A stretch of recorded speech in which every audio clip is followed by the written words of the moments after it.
Léonel comprend que Gilda et Gaspard sont complices et qu'ils ont probablement monté le piège qui l'a conduit en prison après son accusation du meurtre de Léonel. Marielle explique que Gilda est dangereuse. Elle aurait fait tirer sur Léonel et aurait également voulu faire éliminer Ronaldo, le jardinier de l'hôtel, qui avait témoigné contre elle, ainsi que Lucilia, la cousine d'Orlando. C'est pour cette raison que Marielle a ramené son père au couvent afin de le protéger et d'empêcher Gilda de découvrir qu'il est toujours vivant. Léonel estime cependant que s'il révèle publiquement qu'il est vivant, Marielle pourrait être innocentée du meurtre. Marielle lui explique que cela entraînerait plutôt un nouveau procès pour tentative de meurtre, car Gilda chercherait à nier avoir tiré sur lui. Elle veut donc mettre définitivement fin aux persécutions de Gilda et la démasquer devant le tribunal. Léonel accepte finalement de rester caché jusqu'au procès, qui doit avoir lieu dans quelques jours. Au couvent, Marcelino apporte de la joie autour de lui et se réjouit du retour de Léonel. Il espère qu'un jour sa mère viendra le chercher en ville. Marielle lui promet qu'elle sera heureuse, mais avoue qu'elle ressentira de la jalousie lorsque ce jour arrivera. Marcelino se présente ensuite à Léonel. Il explique qu'il vit au couvent depuis sa naissance avec ses parents les religieux qui l'ont élevé. Il considère Marielle comme sa mère de cœur et Orlando comme son père de cœur. Léonel apprend alors qu'Orlando l'a adopté uniquement pour le protéger de Gilda. Pendant ce temps, le médecin examine les blessures de Léonel.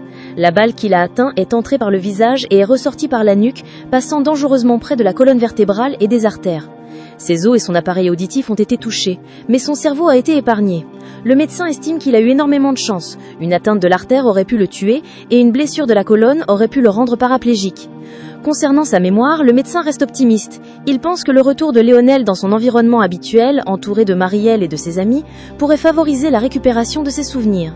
Le plus important est qu'il retrouve le souvenir de la nuit du crime et identifie la personne qui lui a tiré dessus, car cela pourrait permettre à Marielle d'être innocentée. Cependant, le médecin avertit que certains patients récupèrent leur mémoire, à l'exception précisément du souvenir lié au traumatisme qui a posé leur perte de mémoire. Marielle et Orlando doivent donc se préparer à cette éventualité. Pendant ce temps, une lettre de la mère de Darlene est apportée aux femmes mobilisées. Dans cette lettre, elle les remercie pour leur soutien et affirme que les femmes de San Jacinto doivent continuer leur lutte jusqu'à la victoire. Les femmes se réjouissent de ce message. Au couvent, Marcelino montre un jeu de bilboquet à Léonel. Le jeu lui rappelle un souvenir de son enfance avec Marielle. Léonel explique qu'il a l'impression de s'être réveillé après 9 ans de sommeil et de ne retrouver que quelques souvenirs. Marcelino révèle alors qu'il est lui-même au couvent depuis 9 ans, depuis que sa mère lui a laissé lorsqu'il était bébé, et qu'elle n'est jamais revenue le chercher. Il imagine parfois qu'elle est devenue une étoile. Cette conversation conduit Léonel à demander à Marielle si elle a eu un enfant. Marielle lui révèle qu'elle a effectivement eu un fils avec Orlando pendant son incarcération. Elle raconte qu'elle a été séparée de son bébé dès l'accouchement. Son fils s'appelait Angelo.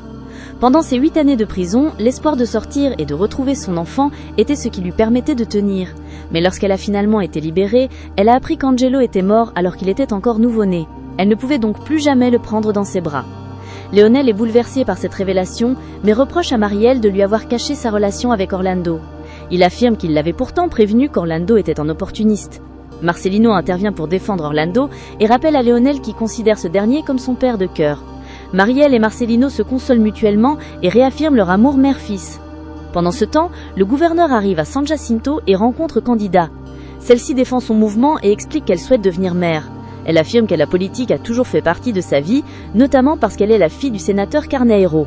Elle rappelle également son travail lorsqu'elle était chef de cabinet et son implication dans plusieurs projets de la ville, notamment l'arrivée du chemin de fer. Le gouverneur lui reproche cependant d'avoir dépassé son rôle de première dame en encourageant les femmes à camper devant la délégation et à perturber l'ordre public. Candida défend les manifestantes et affirme qu'il s'agit d'un mouvement pacifique de femmes qui veulent simplement être respectées et entendues. Elle revendique donc ouvertement son ambition de devenir mère. Au couvent, Julio vient voir Léonel. Il lui explique qu'il est heureux de le savoir vivant et espère que son retour et la récupération de sa mémoire permettront d'innocenter Marielle. Il apporte également une ancienne agenda appartenant à Léonel, retrouvée grâce à Orlando. Julio attire son attention sur une rencontre prévue avec le détective Norberto Carrera le jour du crime, peu avant l'inauguration du café-concert. Cette rencontre lui paraît étrange, compte tenu de l'importance de cette journée. Julio en déduit que Norberto Carrera a probablement menti lorsqu'il a prétendu ne jamais avoir vu Léonel. Il révèle également que le détective affirme avoir été engagé par Léonel pour enquêter sur le passé d'Orlando. Léonel admet que cela est possible, car il voulait effectivement connaître le passé de l'homme qui avait déshonoré sa fille et disparu.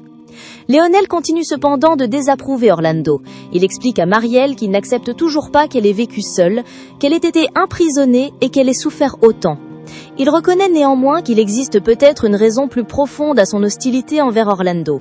Marielle découvre alors que le détective Norberto avait probablement découvert que ce dernier était le fils de Virgilio Lopez, l'homme avec lequel Leonel avait eu un conflit. Leonel apprend qu'Orlando est effectivement le fils de Virgilio Lopez. Il considère cette révélation comme une explication à tous les événements passés. Marielle lui rappelle toutefois qu'Orlando ignorait son identité lorsqu'ils se sont rencontrés et qu'il n'a découvert qu'après leur relation qu'elle était la fille de Leonel. Elle refuse donc de payer pour les fautes de leur père. Elle reproche également à Leonel son propre rôle dans le conflit avec Virgilio et explique que son hostilité envers Orlando lui a déjà coûté très cher, 8 années de prison, la perte de son enfant et maintenant le risque d'une nouvelle condamnation. Marielle rappelle également à son père que Gilda lui a tout pris, sa maison, la présidence de l'hôtel et son héritage. Leonel affirme qu'il ne se souvient pas avoir pu faire une chose pareille. Pourtant, un testament existe bel et bien, un document qui déshérite Marielle et qui porte la signature de Leonel. Pendant ce temps, le gouverneur annonce publiquement une décision qui bouleverse San Jacinto. Il explique qu'Anselmo Evaristo souhaite quitter la vie politique et qu'il avait prévu Gaspard comme successeur. Mais après avoir entendu Candida, il décide finalement de confier immédiatement la mairie de San Jacinto à Candida Evaristo. Candida triomphe et les femmes célèbrent sa victoire. Elle affirme qu'elle sortira de prison pour entrer directement à la mairie. Au couvent, Leonel commence à examiner le testament qui déshérite Marielle. Il pense qu'il a peut-être signé ce document dans un moment de colère lorsqu'il a appris sa relation avec Orlando. Marielle lui demande si c'est réellement ce qu'il pense d'elle. Leonel reconnaît qu'il voulait surtout empêcher sa fille d'épouser un homme qu'il considérait comme sans avenir. Orlando arrive ensuite pour examiner Leonel, mais ce dernier refuse catégoriquement de se laisser soigner par lui. Orlando révèle alors directement à Leonel qu'il est le fils de Virgilio Lopez, l'homme que Leonel avait autrefois accusé de l'avoir escroqué. Fray Severo rappelle à Leonel qu'il se trouve dans le couvent et qu'Orlando y est le bienvenu puisqu'il soigne les personnes âgées avec beaucoup de dévouement. Orlando demande à Leonel de faire un effort pour eux car ils aiment tous les deux Marielle. Leonel refuse néanmoins de se laisser examiner. Marielle et Orlando sont découragés par cette nouvelle confrontation. Fray Severo leur rappelle qu'ils ne devraient pas avoir à subir éternellement les conséquences des conflits de leurs parents. Leonel reproche ensuite à Marielle d'être tombée amoureuse du fils de Virgilio Lopez. Il raconte ce qu'il avait fait à Virgilio, il avait rompu leur société, l'avait expulsé et lui avait donné le choix entre signer la fin de leur association ou aller en prison. Virgilio avait finalement accepté de partir avec sa famille. Leonel continue de considérer cet homme comme un traître et refuse que son nom soit prononcé dans sa maison. Pendant ce temps, Silvio remet à Gilda la liste des jurés et des suppléants du procès de Marielle. Gilda lui demande de faire preuve de prudence lorsqu'il offrira de l'argent aux jurés afin de ne pas se faire prendre. Silvio affirme que chacun a son prix. Gilda espère ainsi obtenir une condamnation et voir Marielle retourner en prison. Marielle retrouve ensuite Veronica et lui explique que son père récupère progressivement la mémoire, mais qu'il retrouve également les préjugés qu'il avait envers Orlando. Elle craint donc que Leonel puisse réellement avoir voulu la déshériter à cause de sa relation avec Orlando. Veronica lui rappelle qu'un père ne devrait pas déshériter sa propre fille. C'est alors qu'une révélation capitale survient, le testament n'a pas été rédigé par Leonel. Eric avoue qu'il a été contraint de l'authentifier.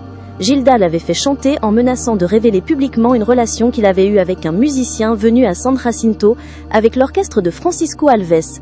Sous cette menace, Eric avait accepté de faire authentifier un faux testament présenté comme étant celui de Leonel. Eric explique qu'il a profondément honte de ce qu'il a fait et qu'il ne veut plus garder ce secret. Marielle lui reproche cependant d'avoir fait partie du complot dès qu'il a accepté le chantage. Eric assure qu'il veut désormais réparer ses fautes. Il est prêt à déclarer publiquement que le testament qu'il avait authentifié était faux et à subir les conséquences judiciaires de ses actes. Il est également envisagé de faire procéder à une nouvelle expertise officielle du document. Pendant ce temps, Gilda, elle prévoit de rencontrer chacun d'entre eux afin de les corrompre et d'obtenir la condamnation de Marielle. Gaspard discute ensuite avec Gilda de la victoire politique de Candida. Il plaisante sur le fait que sa propre mère l'a entraîné dans cette situation. Il envisage néanmoins de reprendre la présidence de l'hôtel et espère que Marielle le nommera vice-président. Gaspard comprend également que Marielle ne renoncera pas à Orlando. Gilda lui révèle alors son véritable atout. Elle sait que Marcelino est en réalité le fils de Marielle et d'Orlando, alors que tout le monde pense qu'il est mort. Gaspard est stupéfait. Gilda lui raconte qu'elle a découvert ce secret et qu'elle compte s'en servir contre Marielle. Orlando et Marielle discutent ensuite de l'affaire du faux testament. Orlando estime qu'Eric aurait dû les prévenir afin qu'ils puissent faire examiner le document par un expert. Marielle comprend néanmoins que le chantage de Gilda pouvait mettre Eric en danger. Julio cherche déjà un expert capable d'analyser le testament avant le procès. Cette expertise pourrait démontrer que Gilda avait un intérêt direct à faire condamner Marielle.